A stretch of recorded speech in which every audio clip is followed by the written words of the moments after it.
coming to you from Las Vegas. This is known as Warzone Live, Monday through Friday, now at 4 o'clock Eastern, 1 o'clock Pacific. Great to be with you. All kinds of things happening.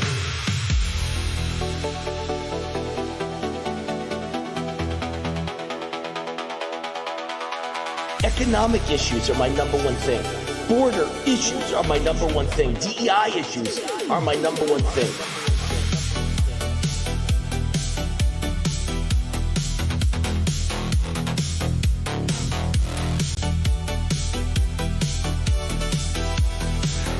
We had Don Trump Jr. yesterday, and we finish up with Laura Trump today. Laura, Wayne Allyn, how are you?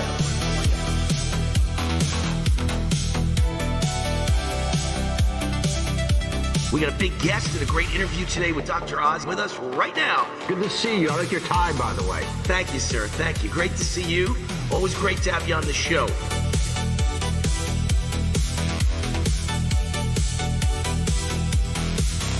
Wayne Allyn Root, happy to see you again on the cutting edge of things on your show, whether it's medical, political, you name it, you're on top of it. So just great to hear that. Great to hear that.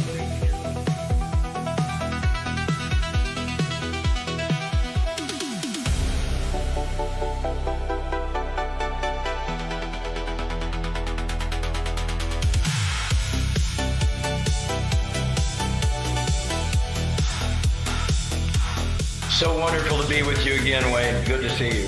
Thanks for having me. It's good to be with you tonight. It's great to see you, Wayne. How you been? Anytime, Wayne. Great to see you. Hey, Wayne. Great to see you, brother. Hey, Wayne. Good to be with you. Wayne, thanks for having me. I appreciate it. Lots going on. Doing great, Wayne. Glad to be here.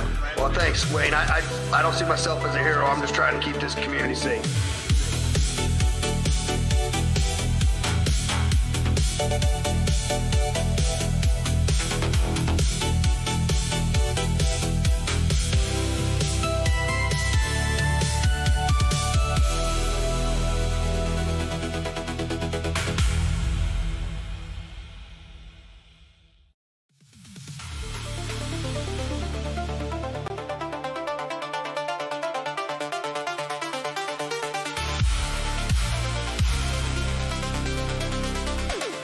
This is The War Zone, the official podcast of the Gateway Pundit.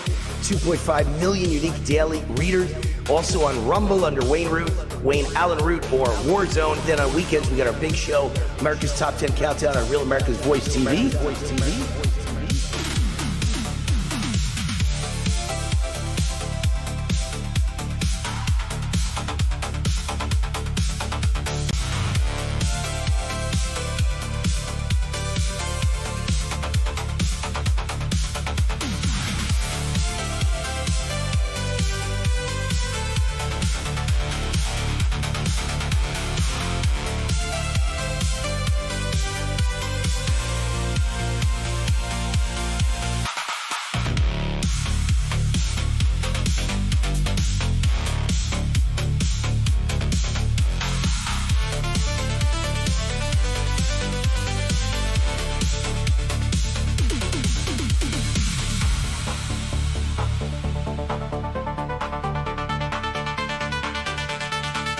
While everybody else is giving opinions, I give solutions. And some of them Trump takes, some of them he doesn't. I wish he'd take all of them.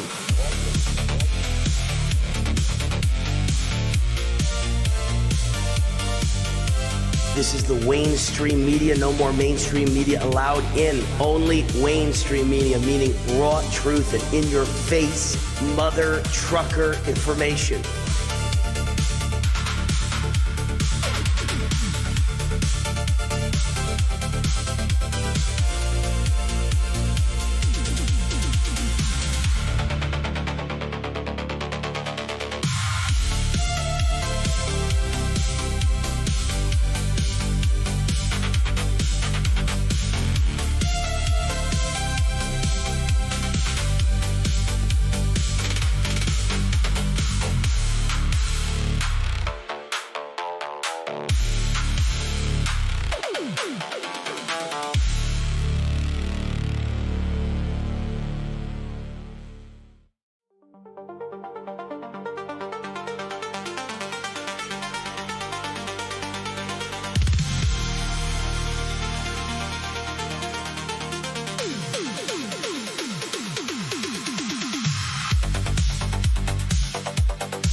The Root's on fire. Welcome to my show, Warzone Live.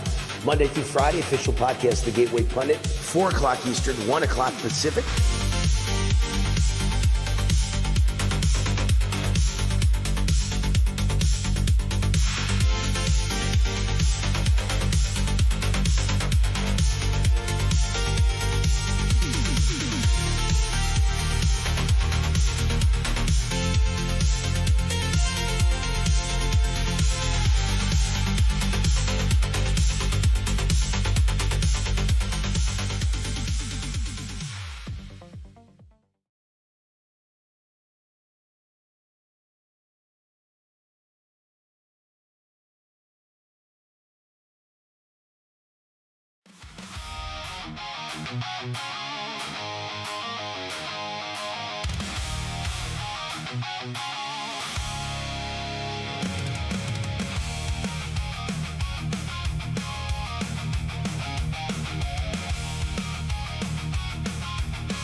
All right, Wayne Allyn Root. The Root is on fire from Las Vegas. Speaking of on fire, hopefully I don't have to fire on somebody, but Bond Arms is the sponsor of this show. They're a gun manufacturer out of Texas, right in the Dallas suburbs. We now have a gun worthy of President Trump's 250th anniversary celebration. Look at that gun. Who does not want that gun? I've got 2 of them now, one in silver, one in black. It's only $499 if you're a fan of Wayne Allyn Root. It's supposed to be $599, but you get it for $491. $499, the Bond Arms America 250 edition handgun, America made, Texas made, precision crafted, built like a tank, performs like a hand cannon, takes shotgun shells. Bond Arms builds the smallest, most powerful personal protection handgun you can carry. It's designed to honor America's past, built to last for generations, a work of art to hand out to your family. And I stress again, it's a hand cannon that takes shotgun shells, and you can keep it in your pocket. You can keep it in your waist. Go to getbondarms.com, getbondarms.com. How would you like to be facing that barrel right now? Shotgun shell. Getbondarms.com, and you get $100 off, and that's $499. But that's only one of the guns they've got. They've literally got like 100 guns. I mean, I saw them all at the gun show. And every one of them is artistic and designed. They're works of art. They're beautiful. They're powerful. And some of them are only $299, and you get a rebate. Some of them are really small pistols for women in pink with designs with Melania's face on it and Melania's name on it. And they're only $299, and you get a rebate on top of that. So go check it out, getbondarms.com. All right, Scott Davis is with us. Our guest segment is the author of The Last of the Old Breed, an oral history of the final Marines from World War II. You can find more about him at scottdavisbooks.com, scottdavisbooks.com. Scott Davis, welcome to the show. How are you? Good. How are you doing? I appreciate you having me. Yeah, I'm Wayne Root. I'm glad to have you on. Let me tell you my story. My dad, David Root, was in the United States Navy, fought in World War II at Saipan and Okinawa. He was on loan from the Navy to the, I believe, if I'm not incorrect here, I'm pretty sure I'm right, the 6th Marine Division in Okinawa.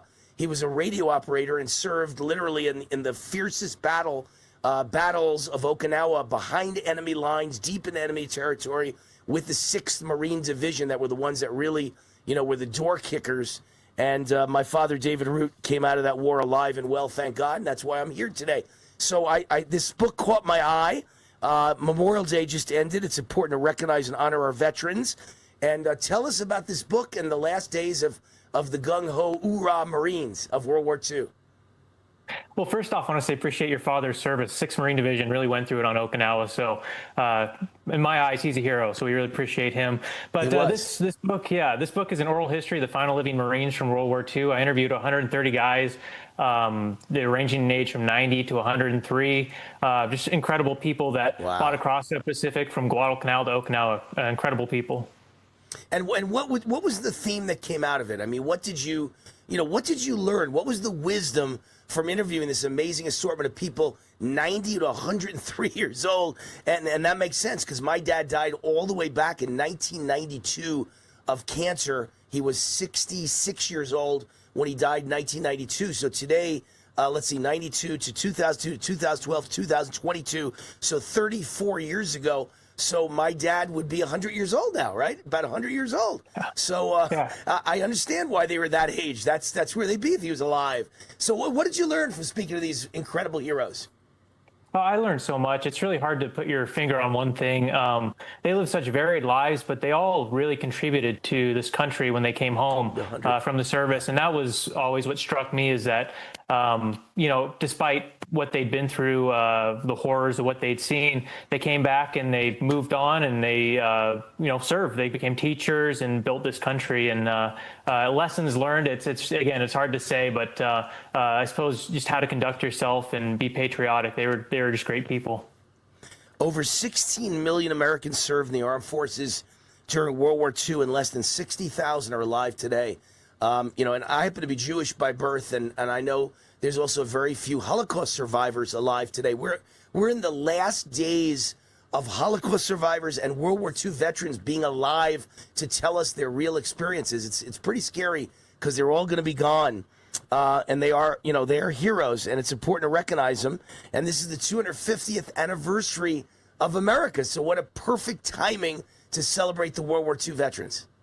Yeah, exactly. And that was the catalyst for the book, is that I recognize that these guys are disappearing, and there's going to be a lot of people from my generation that are never going to meet a World War II veteran. So this book was just an attempt to document some of these stories and make it so in 100 years from now, somebody can pick it up and hear directly from the guys. There's no commentary or anything like that. You hear directly their words, the way they saw it, what they experienced and felt. So that was kind of the idea, is we could hand these stories on to another generation, a new generation. How did you find these people? Where do you find Marines in between 90 and 103 years old who fought in World War II? Where do you look that up? Yeah, I got to tell you, that's a lot harder than actually writing the book, tracking the guys down, and getting them to talk to you. It's a famously reticent generation. But I looked everywhere I could. Somebody, if their grandfather turned 95 and said, "Oh, 95-year-old World War II Marine having a birthday," they'd post it on Facebook. You'd find it that way. I dig through old newspapers, and if somebody talked to a newspaper for the 65th anniversary of Iwo Jima, I thought, maybe they'll talk to me. And it was a lot of doing that, just, doing the kind of groundwork and any lead I could find, contacting VFWs, Marine Corps leagues, just anywhere I could. And again, getting the guys to actually talk to me was quite the process. But fortunately, I was just stuck with it, and I'm glad with how it came out. What is the most interesting story out of all the stories? What sticks in your mind as one or two of the biggest stories you found? There's one story. I interviewed a guy by the name of Bert Rutan. He was 95 years old when I interviewed him, and Bert landed on Iwo Jima with his best friend. It was a guy named Stan Schaffner, and Stan Schaffner was this all-American kid. He was 20 years old, blonde-haired, blue-eyed, great athlete, thought he might play professional baseball after the war. But when Bert and Stan landed on Iwo Jima, a mortar shell landed, and I'm sorry to say, in Bert's words, Stan's back was blown open. He was killed there, and he died at 20 years old on Iwo Jima. And talking to Bert, and I mean, mind you, this is 70 years later, you could feel the sorrow and the weight that he carried from having watched his best friend die. And then there was a sense of guilt with it too, because, Bert would say, I was just a kid from New Jersey. I had nothing going for me. I didn't have a girlfriend. I didn't have, anything. And Stan was this young guy that had a lot going for him. He was smart and athletic, yet he died and I lived. And just sitting down there talking with him, you could feel the weight of that experience. And it was something he carried with him till the day he died. I talked to his daughters as well, and he lived to almost be 100 years old, and he was having nightmares till the day he died. And that story always stuck with me. It makes sense, and it resonates with me because when I was listing the other day, I like to list, I've got America's Top 10 Countdown on Real America's Voice TV network. That's my show, and I love top 10 countdowns. And I like to make lists of my top 10 favorite songs of all time, favorite groups of all time, and my top 10 favorite movies of all time. I keep lists like that. And one of my favorite movies of all time is Saving Private Ryan. And that's just like the story you just told, because Tom Hanks dies in that movie. And then at the beginning and the end of the movie, you see this old man in a cemetery crying at the grave of the man who Tom Hanks is playing in the movie because he died and he lived. Matter of fact, he died, Tom Hanks, in that movie so that the old man could now live and live his life. So he's lived like 70 years in America and had kids and grandkids, all because Tom Hanks laid down his life for him. So that sounds like the real life story you're just talking about. Yeah, that perfectly encapsulates it. And that movie is fantastic, too. I asked a few of the guys if they'd seen it. And there was one guy in particular, Don Thompson, who'd made, I believe, 5 landings in the Pacific. And he said when he watched that opening scene, he could smell diesel fumes again. So that movie really, wow. Hats off to Steven Spielberg for that one. It did a lot for that generation. How could anybody survive 5 separate landings in the South Pacific? Every single landing you're being fired on the beach, like that movie, with Normandy on the European coast, European theater. How does anyone? Can you imagine surviving that? And then they tell you, well, we're going to land on a new one next week, and we're going to land on a new one the week after that, and a new one the week after that. There must be a bunch of people that lived through the first one, and then a bunch of people lived through the second one, third one, and then they died in the fourth one. Then a bunch lived through that and died on the 5th one. So if you made it through all 5, man, you got the luck of the Irish on your side, right? Oh, no kidding. It's incredible. And that's what some of these guys said. There was another guy I talked to that made all 4 landings with the 4th Marine Division. He said, every time you hit a beach, you go, I don't think I'm going to make this next one. You make it and you go, I don't think I'm going to make the next one. And then by the time they're getting geared up to invade Japan, he goes, holy mackerel, how do I get out of this? I pressed my luck too far. And we drop an atomic bomb. That's how you got out of it. We dropped the atomic bomb. Whenever anybody debates the morality of that, I just look at them and go, I'm only alive today because my dad didn't die in Japan. They saved my dad's life by dropping an atomic bomb. That's what America's got to worry about, is American lives, not the world. So, yes, it's a terrible thing. It's awful. I'm sorry that Japanese civilians died, but it saved 1 million lives by dropping those bombs. And most of them probably would have been Americans fighting, tooth to tooth, hand to hand, door to door in Japan. Crazy stuff. By the way, it's interesting to note when we talk about landings in the Pacific, Okinawa was the safest landing of all of them. They met no resistance when they landed. It's only when they went inland that my dad said it became hell, and it became the worst battle, one of the worst in the history of mankind. Inland, they were all hiding in the mountains, and they let them land with no fire, which is kind of interesting. The only one like that in the entire Pacific. All right, his website is scottdavisbooks.com. scottdavisbooks.com. His book is The Last of the Old Breed, an oral history of the final Marines from World War II. He interviewed a whole bunch of people, 95 to 103 years old, the best of the best, the greatest generation. scottdavisbooks.com. The Last of the Old Breed. Hoorah! Thank you, Scott. Yeah, appreciate it. Thank you. God bless. Thank you. From my Father in heaven. God bless you. All right, Wayne Allyn Root will be right back. Last segment of the show in a minute.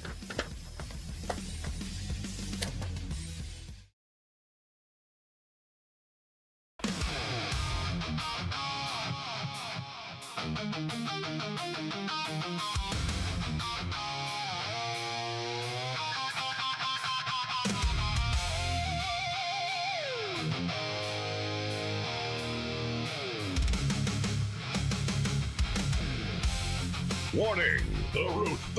The root's on fire! You're about to experience the most high-octane, pedal-to-the-metal controversial show of your life. Please buckle up and hold on tightly. This station is not responsible for injuries. This is Wayne Allyn Root, raw and unfiltered, with America's favorite conservative rock star, direct from the entertainment capital of the world, Las Vegas.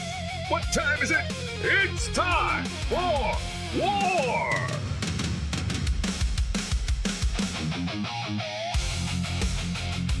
Here's your host, 100% raw truth, 100% American made, the warrior, Wayne Allyn Root.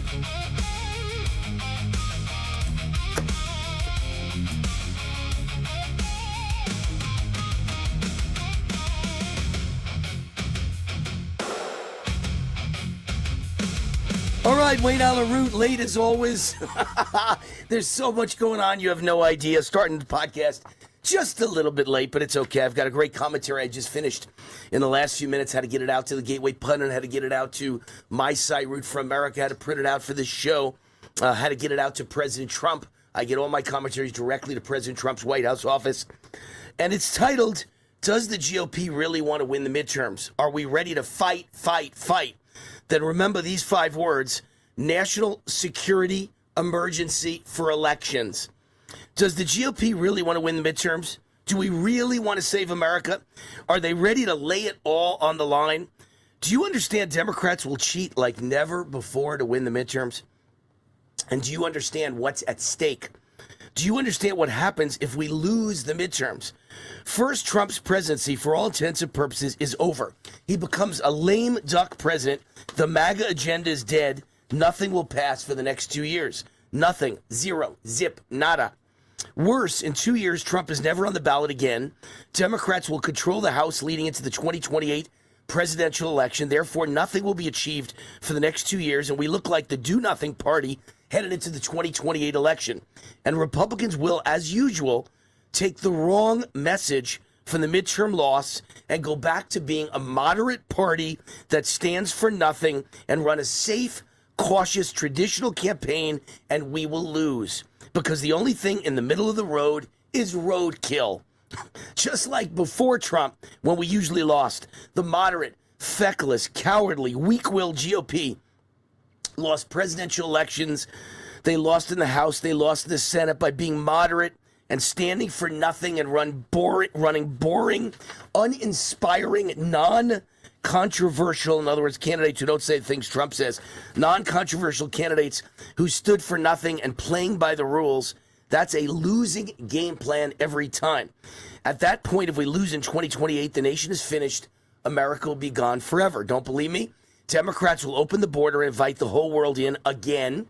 Add 4 new Democrat U.S. Senate seats with Washington, D.C. and Puerto Rico added as states. Pack the Supreme Court.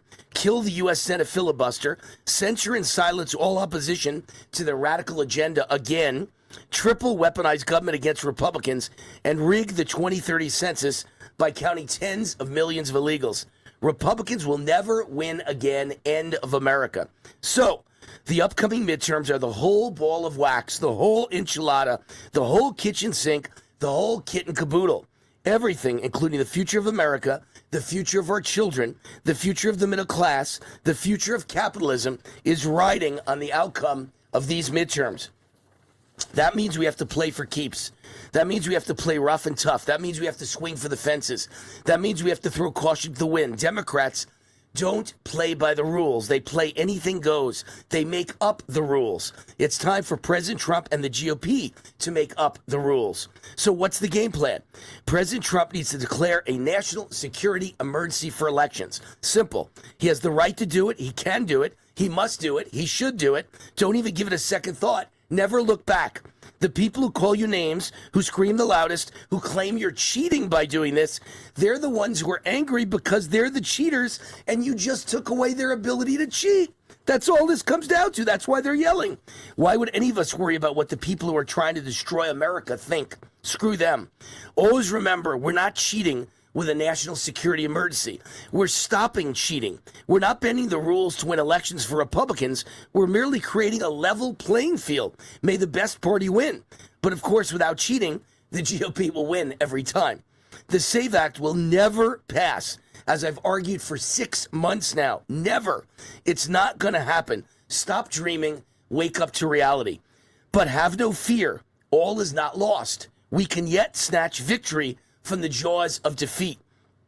My idea of a national security emergency for elections is the SAVE Act on steroids. The national security emergency would mandate voter photo ID, proof of citizenship to vote, and limit mail-in voting.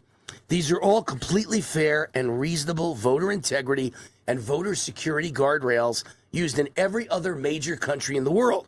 A national security emergency allows the president to require all of that without Senate approval for the SAVE Act, which will never come. They're never going to get Senate approval for the SAVE Act. More importantly, at this late date, Democrats cannot stop my national security emergency with a legal challenge. The Supreme Court has already decided that a national security emergency declaration can only be stopped with a 2/3 vote of both houses of Congress. Democrats will never reach that threshold, and anything with less than a 2/3 vote to overturn, President Trump will veto. And just like that, it's in effect for the midterms, which is why my idea and my pitch my pitching it to President Trump in my 17th interview with the president on national TV, Real America's Voice, has turned into a media firestorm. Democrats have gone ballistic. They are outraged. They are blind with anger. And they are pissing all over my idea. It won't work. It can't work. It's not legal. It's terrible. It's fascism. It won't hold up in court. Trump would be a dictator. States run elections. It's a crazy idea. I've heard it all. I'm crazy, all right. Guilty as charged. Crazy like a fox. No wonder Democrats are angry. Democrats know they can't stop it. And Democrats know they can't cheat once it's law. And Democrats know they can't win without cheating. That's why they're so hysterical over my idea. That's why they're claiming it's not legal and it can't be done. Because their only chance to stop it is to scream loudly in the media and rile up their crazy, radical, violent base and try to intimidate President Trump and his advisors. Democrats want the cautious people surrounding President Trump, often afraid of their own shadow or afraid of being blamed for a mistake and afraid of hearing "you're fired," to be intimidated and talk President Trump out of it. Democrats know they can't win without rigging, cheating, and stealing this midterm election, and they know they can't stop a national security emergency for elections. They can't beat us fair and square without cheating. They're dead in the water. Just do it, President Trump, because the future of America is on the line. This is how we fight, fight, fight, and win. All right, so that's my commentary that I just literally finished up a few minutes before the show began, a little bit late. Sent it to President Trump's office, both email and text, and to the people who sit at the desk right next to him, to hand to him. And I will text it to him as well, because I think it's that important for him to read it, and that important for him to understand that the people around him are going to, out of caution, try and talk him out of it. I'd be willing to bet you. And it's not going to work, because President Trump understands if he loses the midterms, it's all over. It's all over for him. It's all over for the GOP, and it's probably all over for America. So you got to throw caution to the wind, and you got to go for it, President Trump. And the second thing anyone who watches my show knows is I pushed about a week ago a new plan for President Trump, just as I was the guy who invented no tax on overtime and no tax on Social Security, and that helped him win the election and then helped him pass the big, beautiful bill and added up to, I think it was a $43 billion refund, extra refund in tax refunds this year. Wayne Root's ideas led to $43 billion more in your pocket. Thank you. You're welcome. And I've now come up with an idea for President Trump that he should be pitching day and night, a capital gains tax holiday for the sale of your principal residence, which would result in millions of people being able to sell their homes and move to red states and get out of blue states where they're trapped behind enemy lines. I would like it to be, unlimited money, but maybe it could be limited to $2 million, whatever it is. And people say to me, oh, that's only helping the rich. No, it's not. You don't have to be rich to have a $2 million home when you live in blue states. See, I'm trying to get people to sell their home who are trapped behind enemy lines in blue states. And if you live in California or New York or Illinois or Maryland and Washington, D.C. suburbs, Virginia, and you want to sell your house, almost every house is $1 million to $2 million minimum. So I'm trying to help all those people sell their homes, keep 100% of the money, and move to a nice red state like Florida or Texas or Tennessee or South Carolina or North Carolina or my state of Nevada or maybe Arizona or Utah.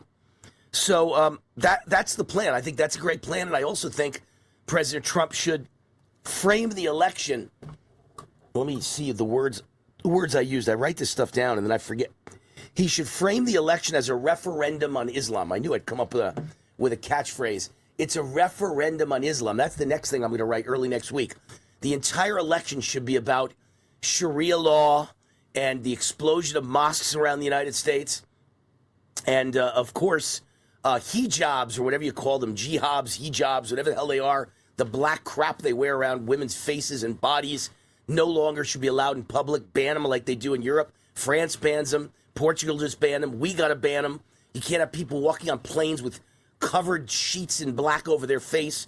You can't have them take a driver's license test and take a picture with a black sheet over their face. No more in public places can you wear that. And you got to ban foot washing machine basins in airports around the country. All of this stuff has got to be banned. Radical Islam's got to be banned. I think you got to ban anyone who believes in things like radical Islam and Sharia law from serving in office in the United States of America. Running or serving in office, even running for office, got to be banned. And if you do all that, we can save America. And I think we'll get the base excited, because everyone that writes to me says the same thing. They're scared to death that Islam is taking over America the way it's taken over England and France and Germany and Netherlands and even Canada at this point. There's been a merger of communism and Islam. The Muslim Brotherhood and the Chinese Communist Party control Canada and England. And they're going to control America in a few years if we don't stop this now. Ban it and make it illegal to believe in radical Islam and Sharia law. Ban it and make it illegal to be a communist in the United States and run for office as a communist or a radical Muslim. All of these should be banned. President Trump should make the entire election a referendum on whether you want America to become an Islamic nation. And that's something every middle-class person can believe in. Here's a good example of what's going on in the world. First of all, a couple of examples.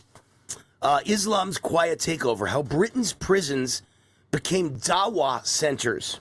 That's one story. The next one is white prisoners in the UK being forced to convert to Islam by Muslim gangs in the prisons. Good luck if you go to prison in the United States and a bunch of wild, crazy pack of Muslims, radical Muslim murderers, tell you you're dead. First we'll rape you in the shower and then you're dead if you don't convert to Islam. And pretty soon all these people leaving the prisons, I was about to say the showers, are going to be Islamic and be radicalized and be terrorists. Here's another one. Outrage after alleged leaked memo from the Canadian Broadcasting Corporation instructs reporters to not refer to 9/11 as terror attacks. As the 25th anniversary of the 9/11 terrorist attack approaches, the far-left Canadian Broadcasting Corporation is under fire after a leaked internal memo, but they have to put alleged, instructs reporters not to refer to the event as a terrorist attack. Really, what is it? According to the Jerusalem Post, the story is first reported by Canadian journalist Warren Kinsella, who received the memo. A screenshot of the memo shared by Kinsella shows it originated from Bassem Boshra. Interesting name. Senior Director of Journalistic Standards and Public Trust at the Canadian Broadcasting Network. And it was sent to reporters and editors. In bold letters, he states the attacks are not to be referred to as terror attacks. He then continues by saying the hijackings led to passenger jet crashes in Washington, D.C., Pennsylvania, Manhattan. The World Trade Center was destroyed. Those are the words they're using. A CBC spokesman told Kinsella CBS's long-standing language guidance regarding the terms terrorist and terrorism is a preference for the use of these words with attribution, a practice shared by many of the world's top journalistic these are great journalistic organizations. A bunch of brainwashed, communist, Muslim scumbags call themselves top journalistic organizations. Our general manager and editor-in-chief have written publicly in the past on the subject. Unbelievable. Don't call it a terrorist attack. Do not refer to the September 11th attacks as terrorist attacks. There's no other way to put it. Canada is now controlled by the Chinese Communist Party and by radical Muslims. And last thing before we go to a break, Voter Georgia declassified intelligence reveals massive China election interference in 2020 has been covered up. Of course it has. China was in the middle of stealing the 2020 election from President Trump, and we came close to having a country that is forevermore, like Canada, like England, sold to the highest bidder and owned by the Chinese Communist Party and the Muslim Brotherhood. And there you have the problems in the United States of America. Last story, pilot triggers emergency landing at LAX after falling extremely ill on the flight. Delta Airlines Flight 437 was carrying 147 passengers from LAX to Boston on Tuesday when the captain told air traffic controllers that he needed urgent medical care, requested an immediate landing at Detroit Metro Wayne County Airport. He announced to the passengers, "This is the captain. I am the one who is ill. I'm going to taxi the jet to the gate, and then I need to go to the hospital." And all I could say is the COVID vaccine strikes again. I guarantee you, this guy was having a massive coronary, and the COVID vaccine, they made all these pilots get jabbed, and the jab causes heart attacks, blood clots, and strokes, and this guy's either having a heart attack a stroke or feels a blood clot in his body that's going to make him die. It's going to move to his lungs or his heart or his brain and kill him.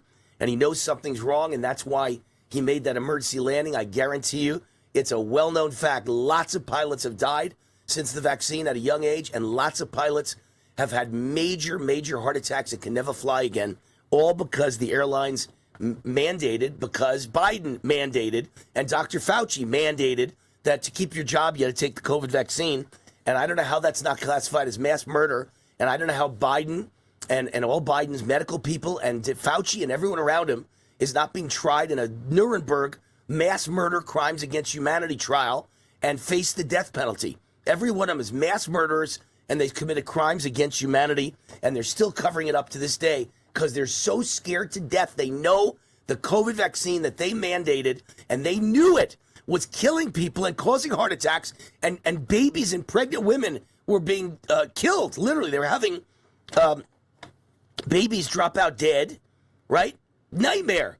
All because of the COVID vaccine. They knew it. They knew children didn't need it. They knew children could never get COVID and die, and yet they gave them a vaccine that could explode their heart or make it enlarged, and they could never play sports the rest of their life, and they're out of breath the rest of their life. Their childhood and the rest of their life is ruined, and they have a short life, and they're dead soon. And they did it anyway because they wanted to make money. All right, sponsor of this segment of the show is Zastava Arms. Am I pronouncing that right? I always forget. Zastava Arms began 170 years ago in Serbia. Today, Zastava is one of the world's most recognized names in military and sporting firearms. No Zastava product is more legendary than the M70, the battle-proven AK rifle. In 2018, entrepreneur Ranko Ristic, an American from Serbia, brought Zastava firearms directly to American gun owners. Zastava quickly earned a reputation for quality, durability, and reliability, earning Gun Importer of the Year. Many gun experts say they make the best AK-47 semi-automatic rifles in the world. One of the most recognizable Zastava rifles is the Z-PAP, the sporting version of the M70. My wife Cindy has it.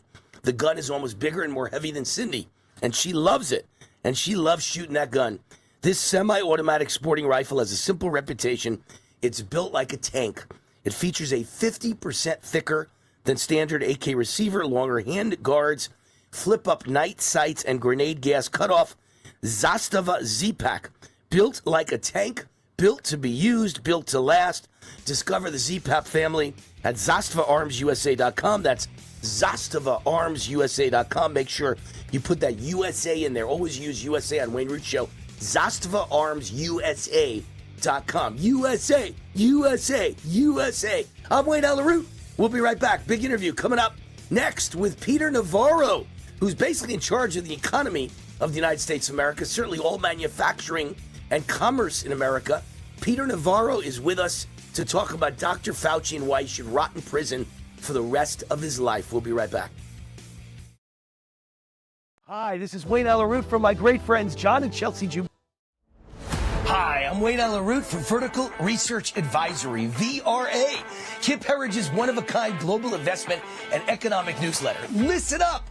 Trump is in charge. The glory days are here. Growth rates are only going to grow from here. This is your 4-year window to make a fortune and set up your retirement for the rest of your life. Kip wins whether the markets are up or down, whether the economy is up or down. We set our folks up for long-term success. For 21 years, Kip's been a friend, as well as my personal financial advisor.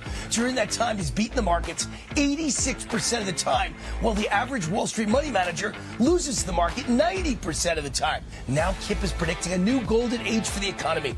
Let Kip prove it to you for free.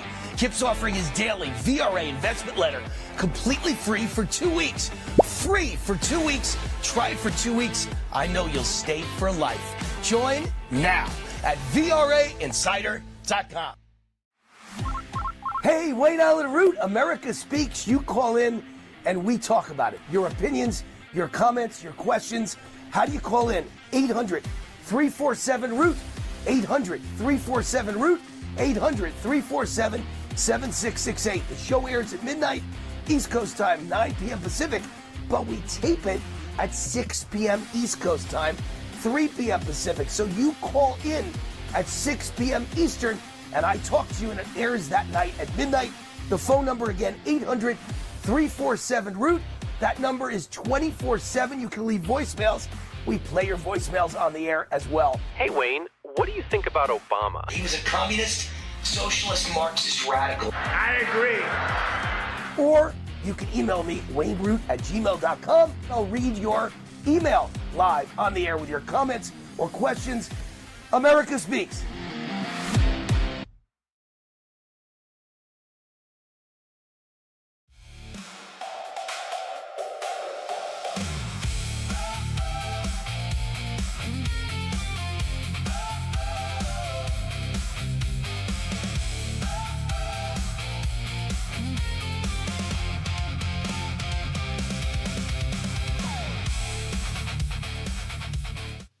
All right, Wayne Allyn Root with my buddy Peter Navarro. We love this guy. My wife Cindy and I had a chance to. Cindy had never met him. We met him at Lee Lipton's ceremony to be the new ambassador to the Philippines at State Department in Washington, D.C. And we're just big fans of yours, Peter. Appreciate everything you've done for the United States, for President Trump, for MAGA, all the above. You're a great man.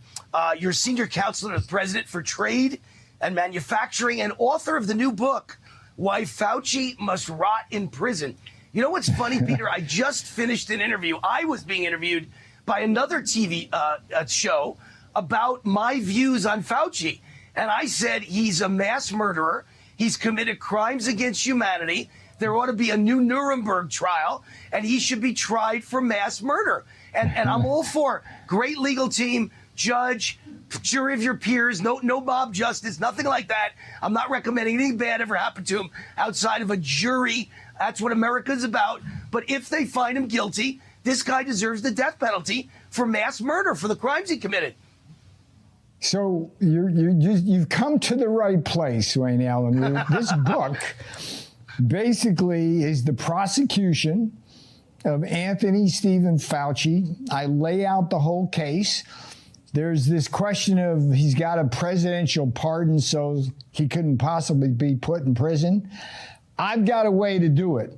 And I go through every single crime that he did. And I'm the one guy who's got the bona fides, Wayne Allyn. I don't know if you know this, but I was the only guy in the West Wing, besides the president, who consistently got in Tony Fauci's face every time he was wrong. And he happened to be wrong every time. Every time. And it started with the China travel ban. I'd never met the guy, right? Never met him before. President calls me up the night before. I've got to go to the Situation Room. He says, hey, we got to stop these people coming in on our planes from China. We need a travel ban. Big meeting in the Situation Room tomorrow. Make sure it happens, right? Yes, sir. Sir, yes, sir. So I show up in this thing, and the Situation Room just... Yeah, I mean, it's a serious place. I mean, that's why they call it the Situation Room. Right. And there's a bunch of people sitting there, all serious people. A lot of them I knew were going to oppose the travel ban because they were globalists, this, that, and the other thing. And there's this guy sitting right across from me, who I'd never seen before, didn't know he walked on water, didn't know he was next coming to Jesus. And within about 2 minutes, I'm in a fight with that son of a bitch. And he's like a parrot, and all he's saying is travel bans don't work in his Brooklyn accent. And I'm going, what do you mean? It's like we got 20,000 people coming in a day. This virus is hot as a firecracker. They're burning bodies in Wuhan, and you want to let these people into our country? Are you out of your friggin' mind? And I took his measure that day, Wayne, and I knew right then that guy was arrogant. And because he was arrogant, he was a smart guy who was stupid, okay? Right. And that was the beginning of my fight. I won that one, but boy, I had a hard time with the rest of them. I fought him on the lockdown. I fought him on masks. I actually Social helped distancing. What's that? Social distancing. Oh, Another my God. thing. It's like, I guess we do the lockdown, and look, at the beginning, 15 days to stop the spread. that was okay. We didn't know what we had. We didn't know what the R naught was. I don't know if you know what that was, but that's like the rate of infection. Like if I got COVID and how many other people will I infect? We didn't know that right then. Okay, so let's do 15 days where we kind of shut everything down for a little bit. But within the 15 days, we found out, well, this is not that infectious. It's not really hitting children much. It's like younger people can deal with it, and the ones who are really at risk are the comorbidities, this, that, and the other thing. And it didn't matter to Fauci. He was going to close all the schools, close all the businesses, lock everybody down. And by the way, Peter, I'm an economist. What's that? By the way, it wasn't even as deadly as advertised. Not even close. I know you didn't know that at the time. But the reality was, if you died in a car accident or a motorcycle accident, or you got murdered, or you committed suicide, or you died of a drug overdose, they called it COVID. Wayne, we lost 1 million people. Okay, but they said we lost 1 million people. Most those people were people with comorbidities. True. They were older people with, you get it with diabetes. Or you're obese. Right. Hey, that's going to kick the crap out of you, okay? Right. You got to, but then you're like 20 years old. You're like a college athlete, right? Right. And what does Fauci want to do? He wants to give you the friggin' vaccine. Next thing you know, your heart's enlarged. You got myocarditis. My point is that this guy, Wayne, and I show this, and what's the beauty of this, okay? I'm burying the lead here. This is a tale of two diaries. Right? I have my own diary, which I did during the pandemic, that shows how actively I was involved. I mean, I was the guy, I don't know if you know this, but I was the guy in charge of getting the ventilators and the masks and the PPE and all of that stuff. That was the Defense Production Act policy coordinator. And Peter, so my understanding is you're the guy who was ready to distribute the thing that would have stopped COVID in its tracks and the deaths would have dropped to nothing, hydroxychloroquine, and Fauci wouldn't let you do it. Yes. This is a drug. Here's the thing. It's like, what makes this book, Why Fauci Must Rot in Prison, by the way, go get on Amazon and get this right now. I'm going to keep saying that because we got to get this out. But what makes this book so interesting, Wayne, is he's got his diary, 1,100 pages, right? I got my diary. My diary's public. It's published, right? His was private. And what I show in this book, Why Fauci Must Rot in Prison, was he was telling people things in public and writing the opposite in private. I mean, think about that. Okay? In private, he was saying hydroxychloroquine was a safe drug. It's okay to do it. And then when the politics changed, he was the guy. Wayne, I had 10 million of these pills. Okay? Ready to go. We know they work in the first 7 days. To reduce mortality and reduce severity of symptoms.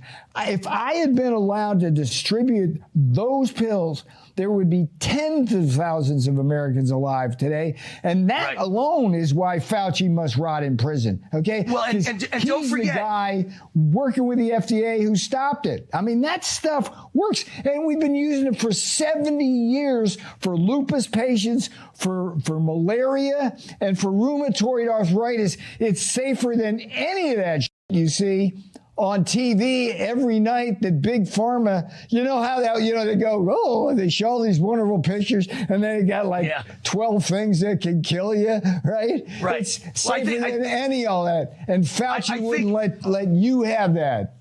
If I'm not mistaken, I believe 150,000 Americans die each year from prescription drugs. Not from drugs, from prescription drugs prescribed by their doctors. That's dangerous. So they're all dangerous. And by the way, Constipation, suicidal thoughts, kidney disease. You might go blind in one eye or both. I mean, give me some of that. That's like running a joke with my wife, Bonnie. Like we're sitting on the couch watching a show. Big Pharma comes on. It's like, hey, give me some of that. No. Well, did you notice, though? He was safe. Peter, did you notice, though, that every drug ad on TV has 1,000 side effects that, I guess by law, they have to mention? but that not one side effect was ever mentioned in the ads on TV for the COVID vaccine. I watched hundreds of ads for the COVID vaccine, and they never were forced to list one side effect. If they had, they would have said, the COVID vaccine is great. Go get the COVID vaccine. But it could cause myocarditis, could cause heart attack, could cause cardiac events, could cause blood clots, could cause strokes, could cause turbo cancer, could cause neurological problems. They never said that. Why? When every other ad demands you say it. Yeah. And this is why Fauci must rot in prison. I mean, I fought him on everything, Wayne. I fought him on the vaccine, the boosters, the masks, the lockdowns, hydroxy, the China travel ban. The guy's but his private diary exposes him. He actually, here's the thing, here's the ultimate thing, okay? He's the godfather of the pandemic, in my judgment, and here's why. It's like, I got it April 2020, okay? I got on Fox News with Maria Bartiromo and said, hey, that virus is from the Wuhan lab, hands down. It's not from nature, it's from the Wuhan lab, right?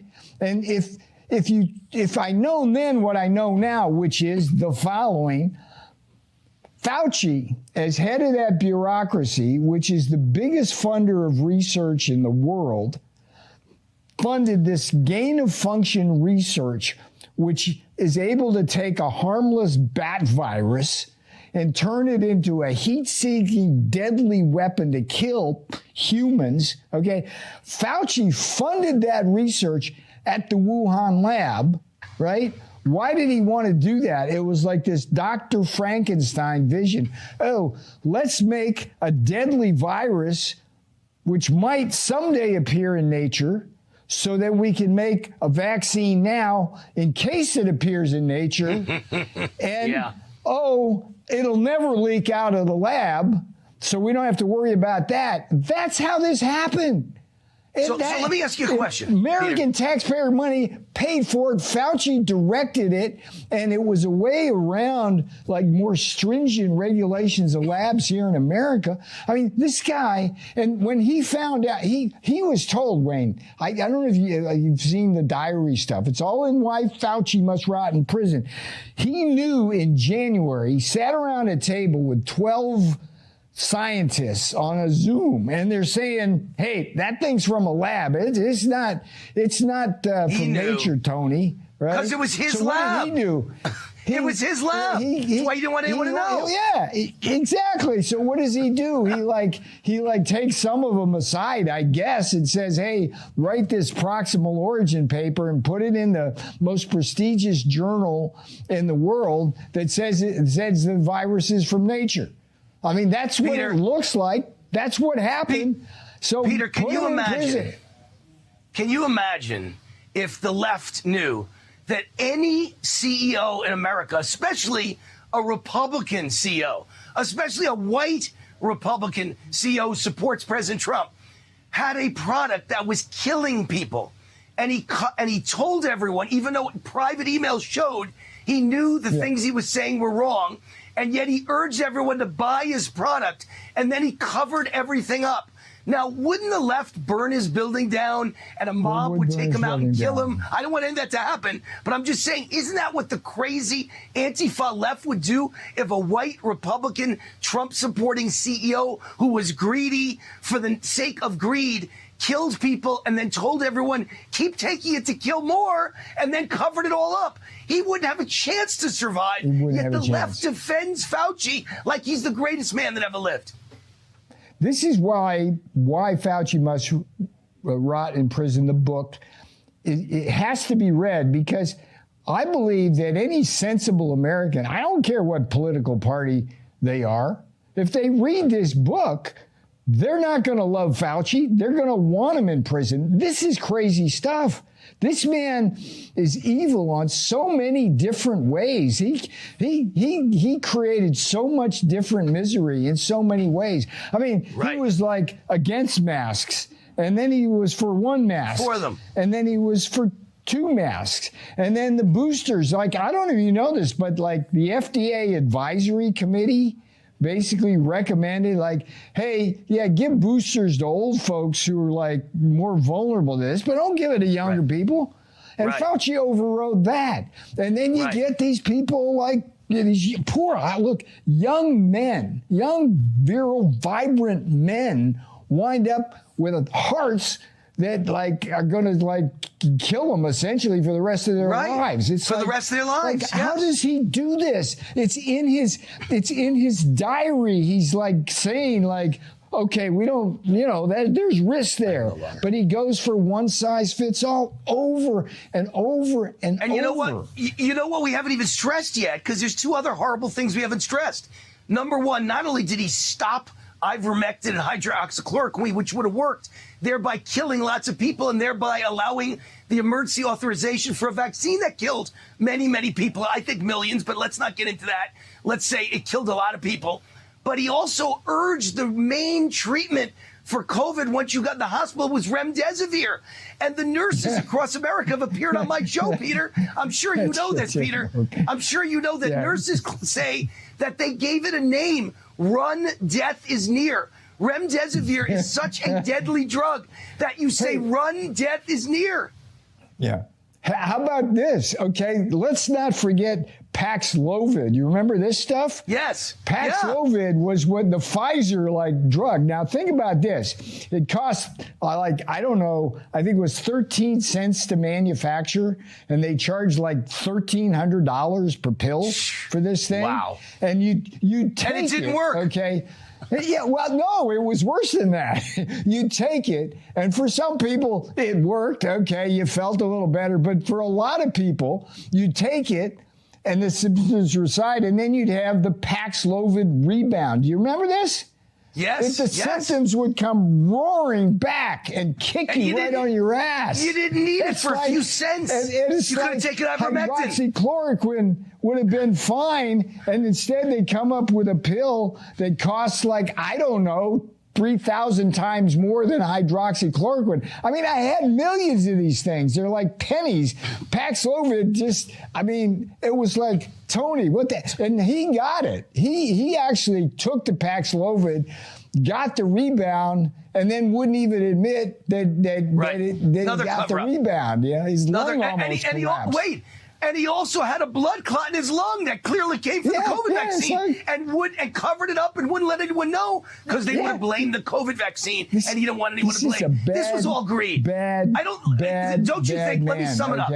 We got to run. I know you got to run, but let me sum up something.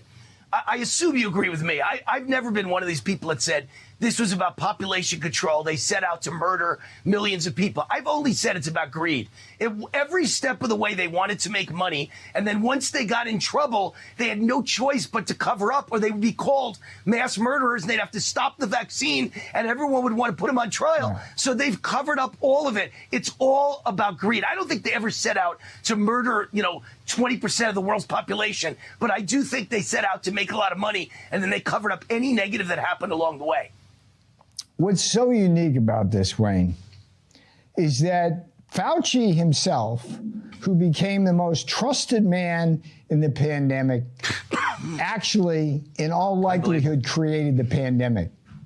And what everything followed from that fact in terms of what he did, it was all about a big cover-up, because that came from the lab. It was engineered. And by the way, the next time we do this, we'll talk about the fact that lab was a dual-use lab, and the Chinese military were in the basement, and who knows whether that thing leaked or was accidentally released. Stay tuned on the great Wayne Allyn Root Show.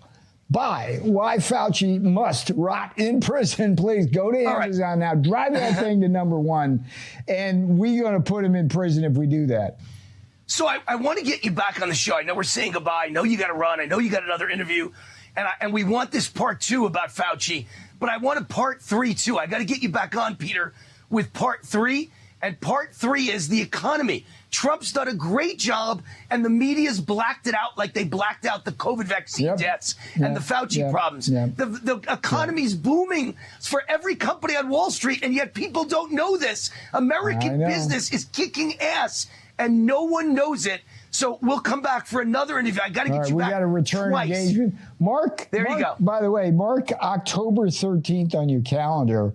I'm going to try to get this network, Real America's Voice, to do an all-day show where we get folks like you and like Dr. Robert Malone and Harvey Reich and Stephen Hatfield and all the people who were fighting Fauci through that whole time to relive those experiences. On the day this book is officially released. Buy it now in pre-release. Let's get it up to number one. And you're the best, brother. You take care. Peter, the book's name, again, Why Fauci Must Rot in Prison, by Peter Navarro, who's a brilliant economic guy and has really segued into now being the guy that lays out the case. He's like a medical expert combined with a prosecutor laying out the case against Dr. Fauci. Thank you, Peter. God bless.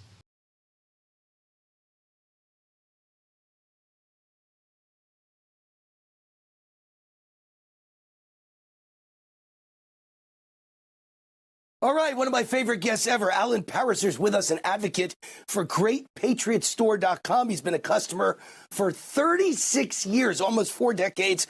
My wife and I, Cindy, do much of our monthly shopping now at GreatPatriotStore.com. It's an alternative to wokeness. It's run by pro-American conservatives. USA Today voted it one of the best stores in America in 2025. And with all these communists taking over, Allyn Pariser, New York, Seattle, Chicago, promising cheap government groceries or free, you need to buy American. Tell us why. Absolutely. You know, a lot of our competitors have completely lost it. They've gone totally woke over the years, but our founding axiom is really very simple. For 41 years, we've been focused on manufacturing exceptional products at reasonable prices, made by Americans, here in America, for Americans. And we've expanded. We have manufacturing plants across the United States, distribution plants across the United States. And not only can Americans get the best quality, the best price from Great Patriot Store, in most cases, we can deliver to your front door even faster than Amazon. So prices are high everywhere. Procter & Gamble and Amazon are considering price increases. How do the prices at Great Patriot Store compare to national brands? Well, we've got hundreds of products, Wayne, but if you just take a look at one like our laundry detergent, we make it, it's patented, and it's literally almost fractions, almost half the price of our competitors, and you get 96 loads of wash. It's the best value. There's no toxic chemicals in any of our products whatsoever. And if you're looking to lose some of those holiday pounds, you don't need the shots with the LPG-1 drugs. We have something called berberine. Nature's Ozempic is what people are calling it. It's legit, it works, and we've got it at a better price than any of our competitors. All right, we've got just seconds to go, so be quick. I love your beef. I eat your sirloin and your New York steak all the time. It's kind of breakfast and lunch for me all the time. Why is your beef superior? Made in America, never, ever any hormones, ever any antibiotics, no mRNA. It's all prime. It's the best quality that you can find at the best price, free shipping, and it's the best beef on the planet. All right, to get your free gift, that's right, a free gift, purchase the beef and other great American products.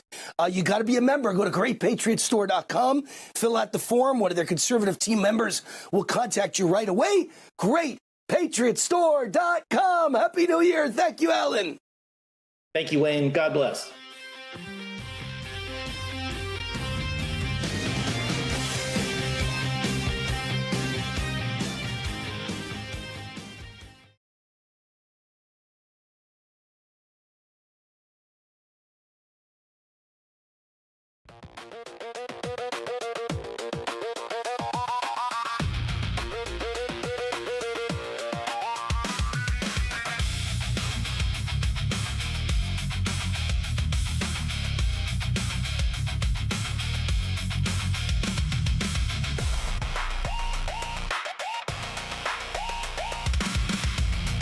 Wayne Root, what do I do in the breaks? Well, that's going on. I had an interview with Peter Navarro that I did yesterday.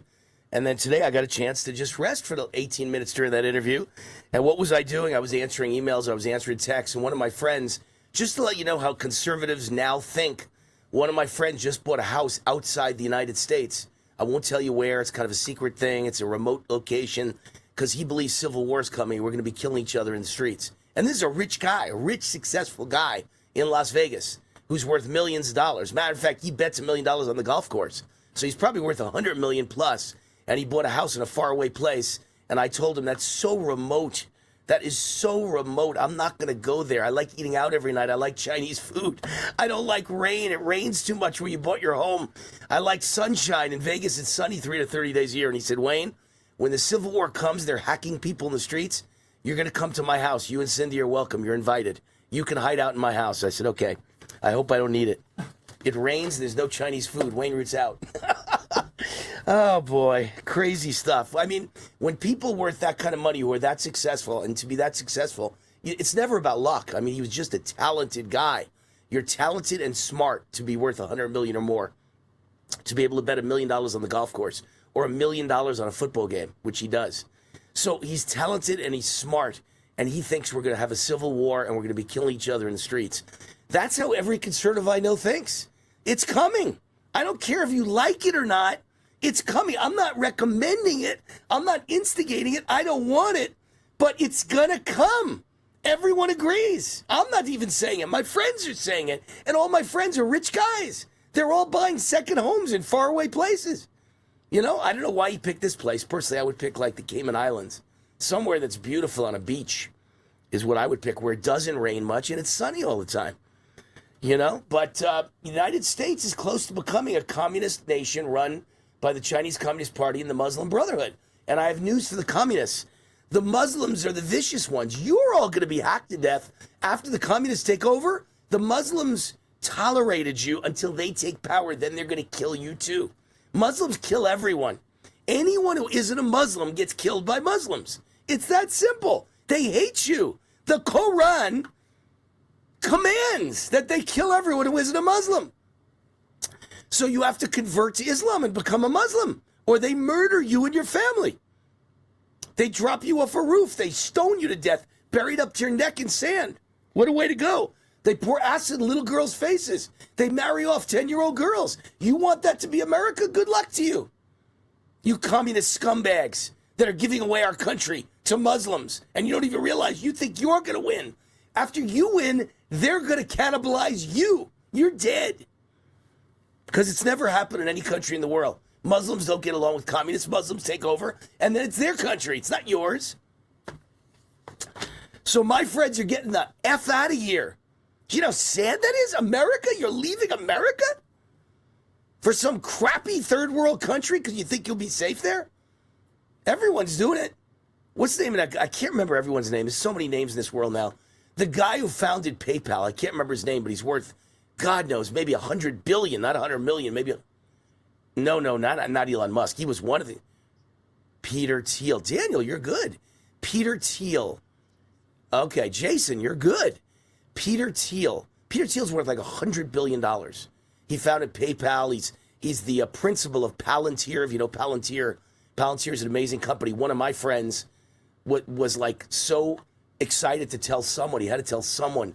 He said, Wayne, you're not going to believe this. You know how much money I made in one day yesterday? I said, how much? $3 million. I said, you made $3 million in one day? He said, yes, and I didn't have to do anything. I didn't even work. It's because I own Palantir stock. In one day, I made $3 million. This is like a month ago. He made $3 million in a day. Well, Palantir, he just owned some stock in it, and he made $3 million. Can you imagine what Peter Thiel made that day? The day he made $3 million, Peter Thiel must have made $3 billion in a day. $3 billion with a B. And Peter Thiel just moved to, I think it was Argentina. I'm pretty sure it was Argentina. He bought some like 500-acre or 5,000-acre ranch in Argentina. And they asked him why. And he said, I think he said civil war or nuclear war, one or the other. I can't remember which one. He thinks something horrible is coming to the United States too. Sad. But, you know, these people are running the country, these scum, not Trump. Trump is running the country, and the country's still going down because the judges, because the ACLU lawyers, because the educators, because the Bar Association, because the AMA, because the FDA, because the CDC. They're all corrupt. They're all dirty scum.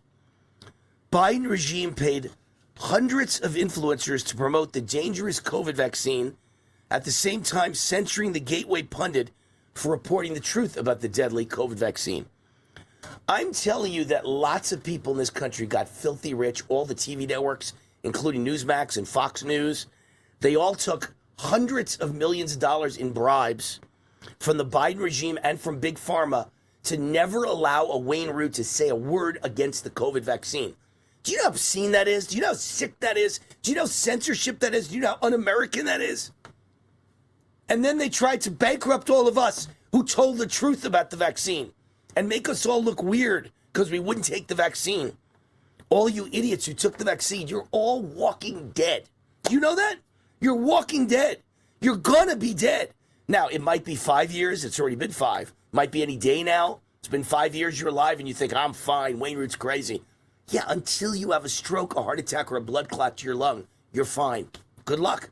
Good luck. You are a walking, what's that thing called when they play with the gun with one bullet? It's like you're playing Russian roulette. You're playing Russian roulette with your life, and you have no idea when that one bullet's going to come up. So taking that vaccine was not a good idea. But I'm not mad at you because you didn't take it because you're a dumb guy or gal. You took it because either A, you were forced to take it, B, you would have lost your job and your income, or C, you are a smart person and you normally wouldn't have, but they convinced you through this censorship. There was never anything negative about it in the news, only good. They would interview 8 doctors on TV and 8 doctors would say, oh, the COVID vaccine's fantastic. So why would you listen to Wayne Root?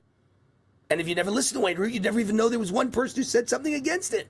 You just go 8 important doctors from the most important medical centers and research facilities and the most important hospital, Cedars-Sinai, in the world. They all said the COVID vaccine's wonderful. Of course you're going to take it. You're not stupid. You're smart. The government completely ruined your life. And you may get lucky because I've read so many articles now from experts about the deal with the COVID vaccine is that they sent out different strengths in different batches. So some of you just got saline and you're walking around going, the COVID vaccine's fine. I got it 6 years ago and I never have a problem. That's because you got saline. You got lucky. 100% dumb luck. Who got the vaccine with tons of spike proteins, who got the medium one and who got the one that has none in it. And they did that on purpose that everyone wouldn't die at once. And everybody would start investigating. They spread it out just enough that there were a few deaths here and a few deaths there and a few deaths here and a few cripplings there, a few disabled here and a few cancers there.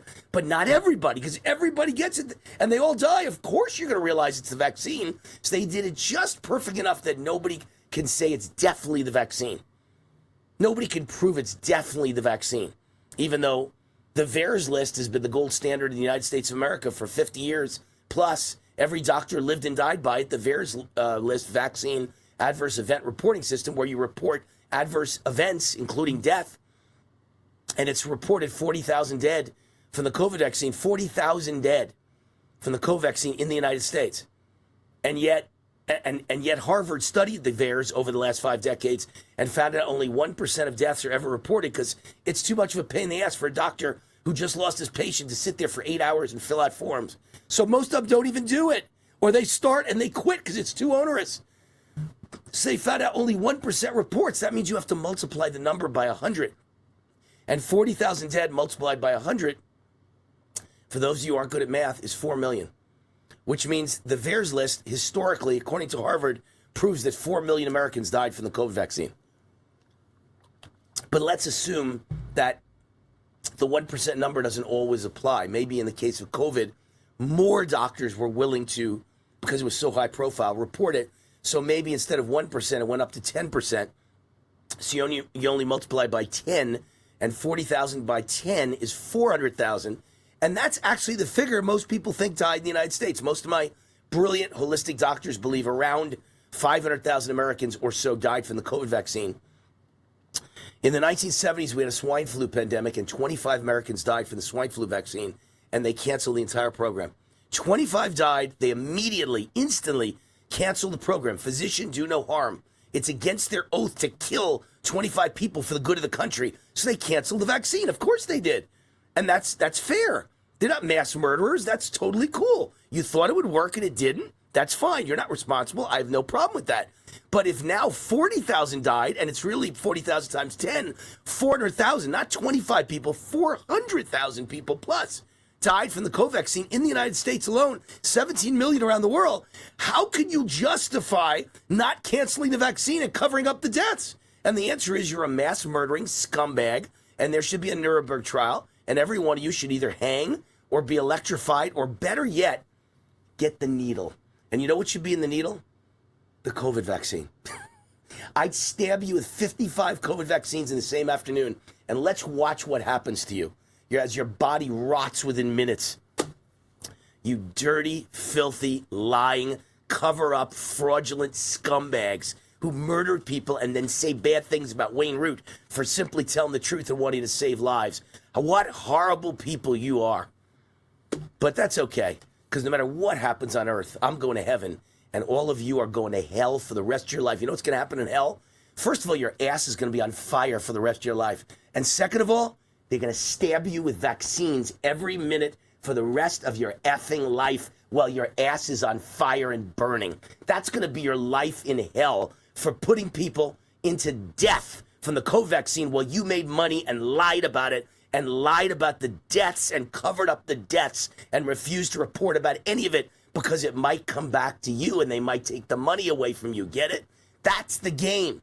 They're all afraid that either A, they're going to go to jail and be in prison for life, B, get the death penalty for mass murder and hang like Nuremberg, or C, they're scared to death there's going to be lawyers who take billion-dollar, maybe trillion-dollar class action lawsuits and send people to bankruptcy forever. Just the legal fees you'll be bankrupt, let alone the money they'll claw back.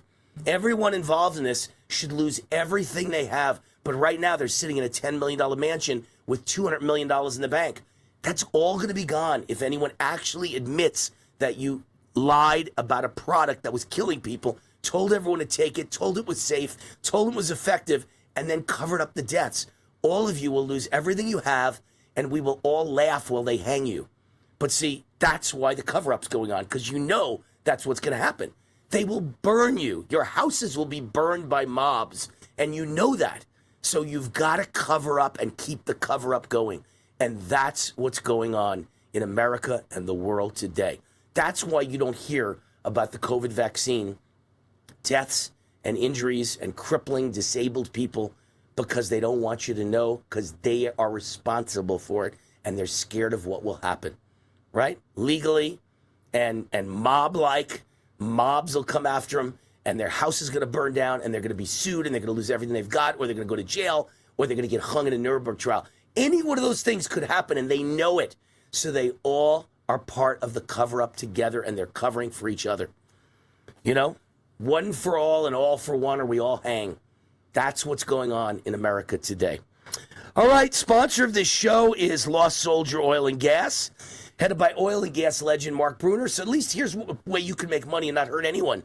Nobody's hurting anyone here. We're all making America energy independent, energy sufficient, cheaper energy, and you can become a wealthy guy if this thing pops. And it's headed by oil and gas legend Mark Bruner, whose companies have created more than $15 billion in shareholder value. At its peak, his company, Pinnacle Energy, grew 100 to 1 for investors. This is all factual stuff. These are public companies on Wall Street. It grew 100 to 1 for investors. Ultra Petroleum soared 1,000 to 1. A $10,000 investment turned into $13 million over 10 years. But Lost Soldier could be much bigger than Ultra Petroleum, with what CEO Mark Bruner believes could be the largest gas discovery in the United States in 100 years. What if instead of $10,000 turning into $13 million, 10,000 turns into $130 million? Maybe that's why Wayne Root made a big investment in this thing. It's a 40,000-acre territory in Wyoming that took 40 years to piece together. Thank God for your patience, Mark. The first 4,000 feet drilled so far, estimated to contain up to 6 trillion cubic feet of gas. Yes, I said 6 trillion. Management forecasting projects the first 25 wells alone to produce 400 million cubic feet per day of natural gas, 400 million a day. To learn more about Lost Soldier Oil and Gas, go to lostsoldier.com. Fill out the contact form. That's lostsoldier.com. They'll get right back to you. And yes, I'm an investor. I'm not an investment advisor. I'm not giving you advice. I'm telling you what I personally do, what I think. I think it's a big winner. I think it has the potential to be one of the biggest winners in the history of the oil and gas business. And therefore, I'm putting some money in. That's it. No guarantees. You could lose everything. You could lose some of it. You could lose most of it. You could lose all of it. Or you could hit big time and turn 10,000 into 13 million or more. I'm all in. All right, that's it for today's show. LostSoldier.com. That's it for today's show. I'm Wayne Allyn Root. Hope you enjoyed the show. Hope you like my passion. This is just me. I let it roar, baby. I let it rip. I am what I am. Coming up in 45 minutes is my show, America Speaks, where you can talk to me. Comment on the COVID vaccine or whatever. The Nuremberg trials that should happen and the cover-up that won't let it happen. 800-347-ROOT. 800-347-ROOT. 800-347-7668. Call in 24 hours a day, 7 days a week, and leave 6 o'clock Eastern, 3 o'clock Pacific every day. See you tomorrow. Bye-bye.